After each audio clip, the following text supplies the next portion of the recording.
Shalom peuple de Dieu, tika nzambe alekilikolo a pambolayo, tika kolo Yesu Masia a pambolayo na tongo na lelo. Ezawabino l'homme de Dieu, le prophète Gabriel Kabia Mutombo, na zako pambola monenankolo. Ndiga permettre l'issue te mukola lelo ngana yo tozala sélectionné parmi les vivants. Alors tolingi toleka na parole de Dieu avant toleka na maloba na nzambe na zako bonda na nzambe pe ko recommander oyo ezali mateya na sena loboko na nzambe. Topé sur merci papa, toyebi na koya ko rendre action de grâce parce que ozali nzambe. Nzambo bateli biso butu, yawe nzambe bitumba butu, tobaki na kwa komona te pamba te tolala kilokola bakufi. Olongisi biso, oyebi na kwa kopesa biso lisusu, o ezali souffle de vie, pour être nzambe, toba na kozala sélectionné parmi les vivants. Kolo na pesio merci. Yawe nzambe kozana sena mukili awa, yawe nzambe coexister parmi les vivants, ezo dépendre na bisote, kaka na ngulu na yo. Tozotika mate na sena loboko na yo. Bisika mate koyokama, Seigneur, eba na kwa kokangola, epambola na kombo na Yesu. Amen. Voilà. Alors, nalobaki ete toza na grand thème na biso tozali ko développer na ensemble na biso nyonso ya communauté ACK. Tozali kolobela comment les esprits opèrent. Lolenge nini milimu mabe e salaka na musala nango na vi na bana na nzambe. Bien-aimé dans le Seigneur, et sengeli oyeba eke mukili ongano tovandi me ekamba maka na milimo. Mukili ongano tovandi ekamba maka na milimo. Bien-aimé okana ibisayo, toza na des esprits. Toi na nzambe et puis toi na Lucifer, Satan. Bien-aimé yokanga na ibisayo, ba décision nyonso, makambo nyonso mona ke sala maka durant la journée, décision nango ezwa maka na butu, makambo nyonso. Voilà pourquoi esengeli kokangama na nzambe. Mutu na sena mokili awa azaneti avion. Mutu na sena mokili awa. Comment est-ce que diable soki alinga bondisa mutu abandaka kosala nini? Diable abandaka ko attaquer nanu esprit ya mutu, abandaka ko attaquer esprit ya mutu. Okomona aye a bloquer esprit na yo. Omona kamakambo kanisaka na esprit na yo. Deux fois quand tu réfléchis, souvent réfléchissaka mal. Diable ayaka nanu soki alinga bondisa mutu, akoya a bloquer esprit ya mutu, alongoli achango quelque part. Azu esprit un peu à côté si katina mutu. Mutu azaneti avion. Ceux qui ba terroriste balingi ba kota en possession ya avion, basala kandenge nini. Ba ko kota na kati ya avion. Basala lokola basa ba passager, avion ezali ko kende. À un moment donné tango okoma na attitude moko, okoma na ba terroriste ba teleli ba kemba la moko na cockpit. Misika pilote azalaka. Ba paralyser pilote, ba si ba enchaîner pilote, ba longoli pilote ba cheye mupanzi, ba si oya bango pilote ba si ba cheye. Siko avion e bandi komemama selon bango. Oko bwa kami sur le colo sur mon avion zo sala ba turboye. Ezana ti makambo sala maka na États-Unis. Tango ba kangi pilote, ba cheye mupanzi ba lié pilote, ba terroriste wana. Baké na avion, pas batouti. Vous allez qui ba gratte-ciel, bomoni gratte-ciel et s'écrouler. Ndenge moko na via mutu. So ki diable, alingi at bundi sa mutu. Et loko liboso diable, aeba kanino kokanga esprit ya mutu. Akoya akangi esprit ya mutu, alongoli yango. Bazu esprit un peu bache kati na mutu. Tozo mona mutu, azo réfléchir lisusu te. Bakobi se pesa mama, akopesa. Pesa musala papa, akopesa. Sala boy, akosala. Pourquoi? Parce que zali susuyete. Bino bozomo na muto. Mais en réalité, en réalité, dans l'homme, c'est l'esprit. Esprit ya mutu ba longoli. Basu esprit impur bache. Thème na biso ezali. Comment est-ce que les esprits impurs opèrent dans la vie d'une personne? Mais les momabe sala kandenge ni soke linge bundisa mutu. Nde mama na likamuto zanango. Et ça, enseignement, mon bien aimé, Soko Landi, au comment on a été voir même comportement na yo ana ezalaka normal. Esprit impur, ezande katina yo. Et sengeli délivrance. Voilà pourquoi nazoloba. Distance c'est à barrière te. Au cause à l'osana poto, aux en Afrique, partout dans le monde entier. Numéro à l'homme de Dieu, le prophète Gabriel Ezawana, na se écran na yo. Au kobenga, tout ça kubondela. Toi, la prière à 21 jours, tous ensemble là. Pour natina délivrance, il y a bana ensemble. Oyebi, il y a un témoignage moko, avant la kota na mateya. Il y a un dékomoko, na bondela kapo na tieni na bandal. Qu'est-ce qui s'est passé? À l'âge de 24 ans, oyebi, pour na kobebi samutu, kope samutu kindo ki dépendaka na âge te. Okolo betana mukolo bakobebi sanga te bien aimé. Il y a un batu musuto sambela pour na tiena na bango. Mutu wana zwa sorcellerie na songe na ye, na bandoto. Azola, azolia, azolota, azolia, azolota, azolia. À un moment donné, ndeko abandi kopumbwa. Qu'est-ce qui s'est passé? C'est parce que l'esprit na là qui est faible. Il va combattre, il va pécher sorcellerie na bandoto. Frère, il a âge à 24 ans. Moko maman na bango bengi sigalobi l'homme de Dieu ya kana to sambela na ndako. Ko sambela tozo sambela na kati ndako na bango. Na somona ndeko mobali na âge à 24 ans. Na kwe ya mir na bango ya ndako. Achelo boko boneti Superman. Cousin na bango na liboso na ye, ya kangi lokola cousin na bango, basali neti kupumbwa likolo. Tango vision ekatani, na tuni discernement na banzambe olikamu bazotani sanga. Zamba zo bisanga eke mwana oyo moni oyo azana sorcellerie. Na âge à 24 ans. Comment na kobisa mama? Na boti courage, na yebisi maman. Et sengelo sala un effort pour natina délivrance à mwana na yo. Landa témoignage ko comprendre. Matin na biso ezali basé comment les esprits impurs opèrent. Nous lengeni ni milimo mabe esala kana via mutu. Na yebisi maman, mwana ya mobali yo esengeli délivrance. Mwana yo azali possédé na démon sorcellerie. Yoka réponse ya maman à l'homme de Dieu. Tous les kanaka pena ba consultation prophétique, les kambona ne bimate. Na yebisi maman ozomona mutu azali boso na yo avant bana côté ya parole de Dieu. Ye nzamba pesa ki donna nous ya komona ya vision. Na sali musalama kasi na aseka bandal wana. Avec abana ko benga biso toza ko bombe de la consultation prophétique. C'est na yebi makambo na zoloba. Mwana oyo ana misalama besengeli de délivrance. Mama adutakino. Elekimikolo. Un jour na monde des esprits bazo senga mwana wana leki na bangwa suka. Ndesi koyo azui abeti leki na bangwa suka flèche. Tango abeti flèche bazalaki na gonga 12 heures. Mama remarque ka pa mwana komiko ko sala boya kangami miso baluki likolo.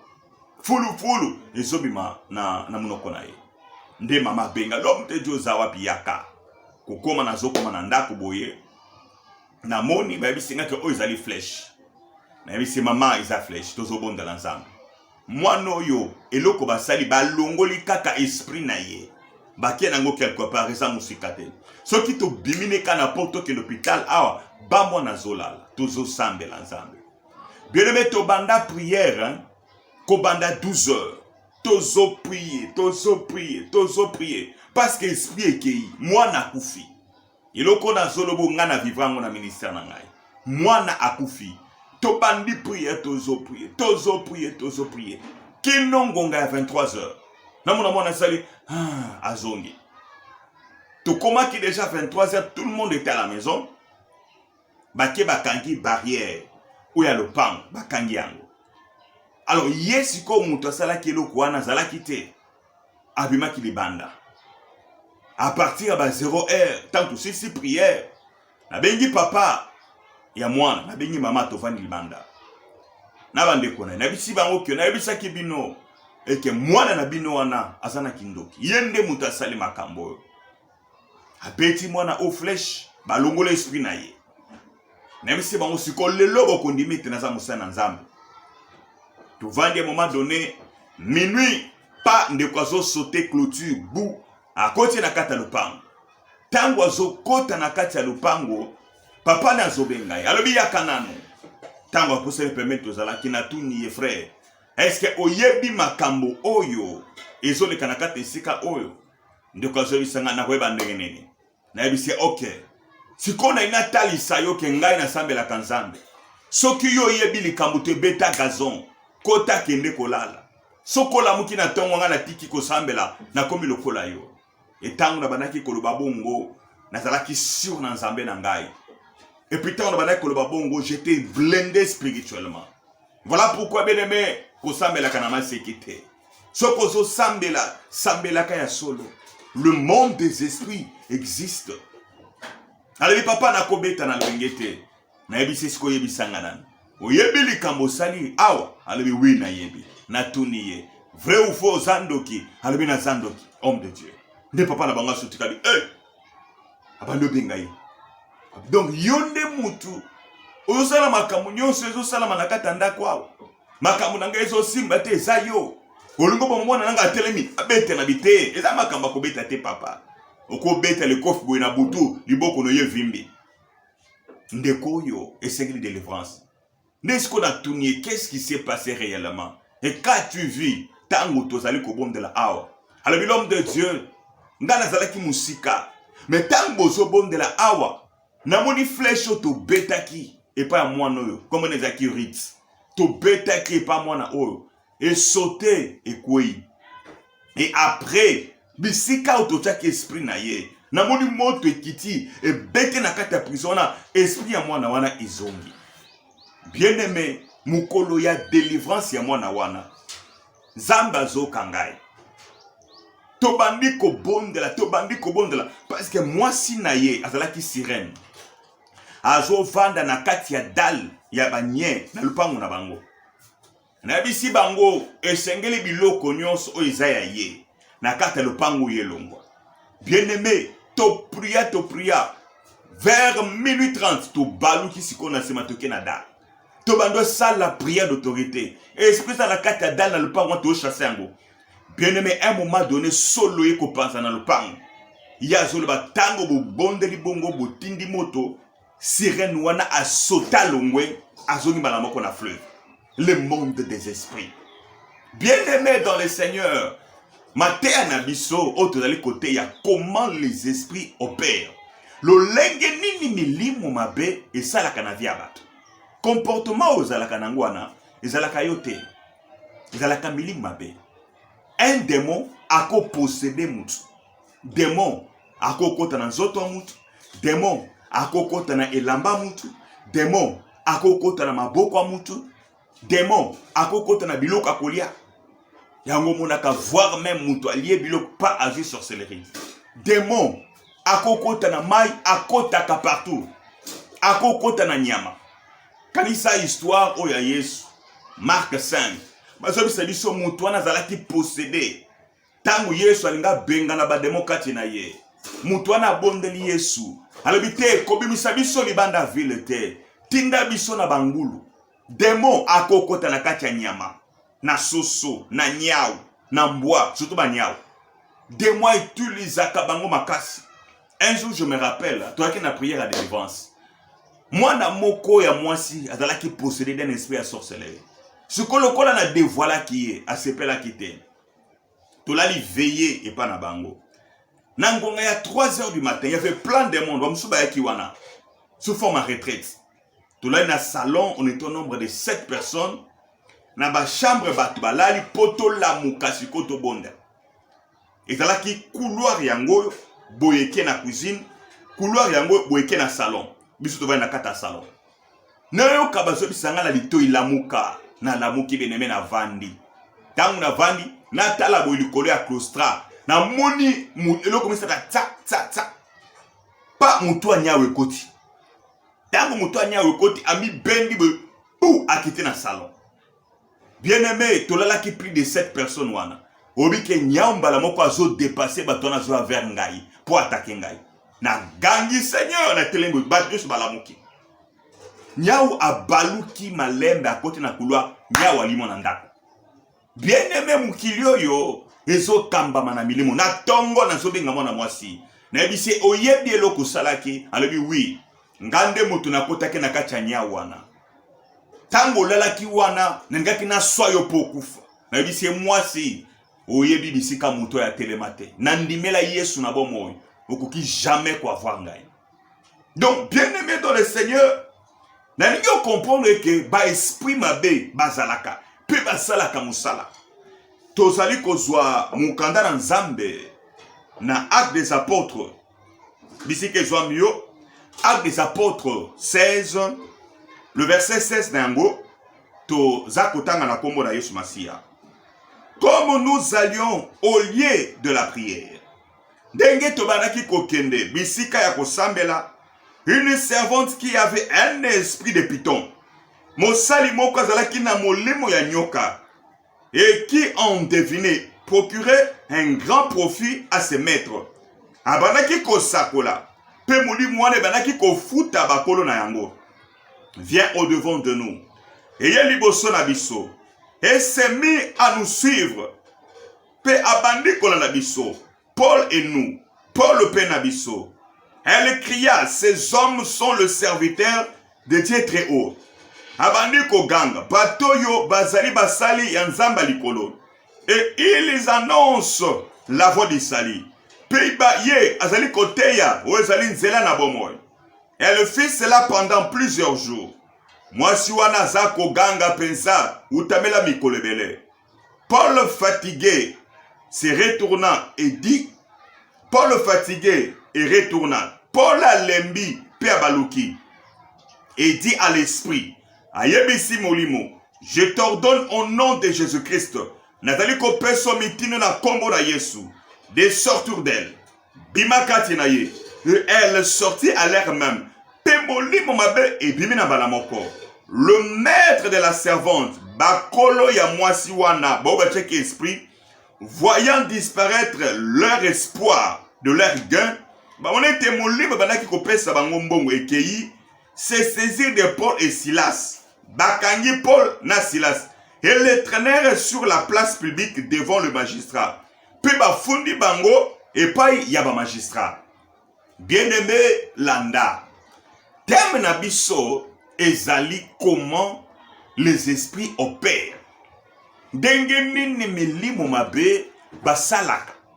Mama moko a une église, bana service na mwana na ye, na mobile na ye. Maman bandaki koya prière. Un moment donné à Kati. Papa zo ebisaye, mais token de prière, maman zo silika.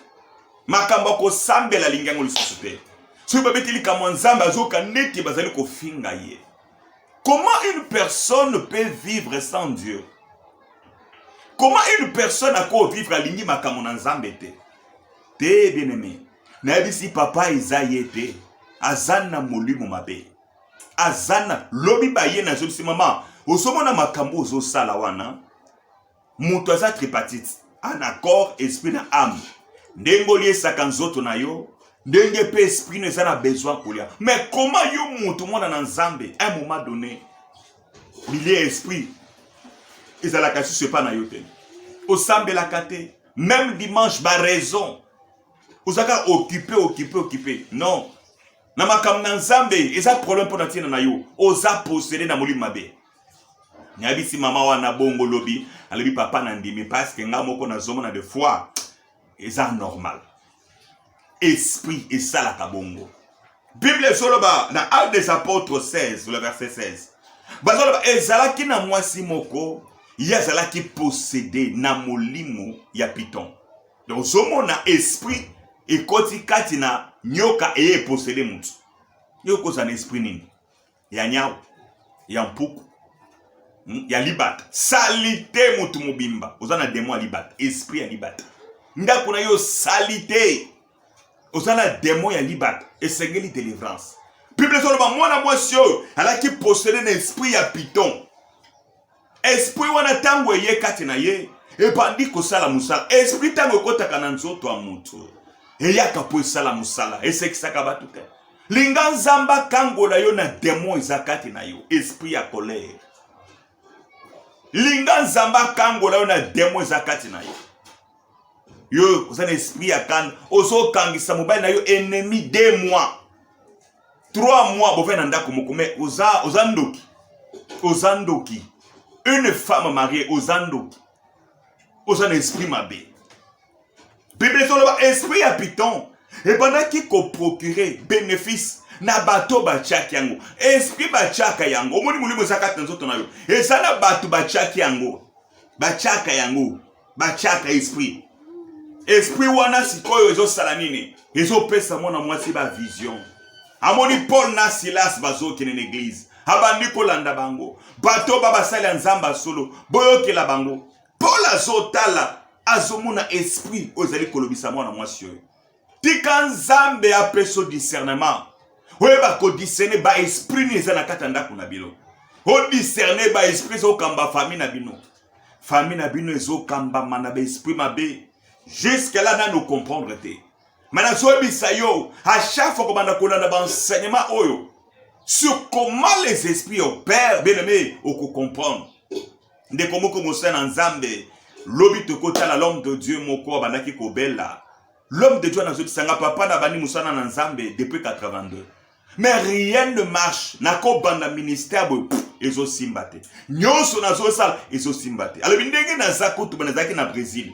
Bakanga kingai pour na tina drogue. Alors na mekina côté ka drogue pour na s'en sortir na vie, na koma stable na vie ezo simbate.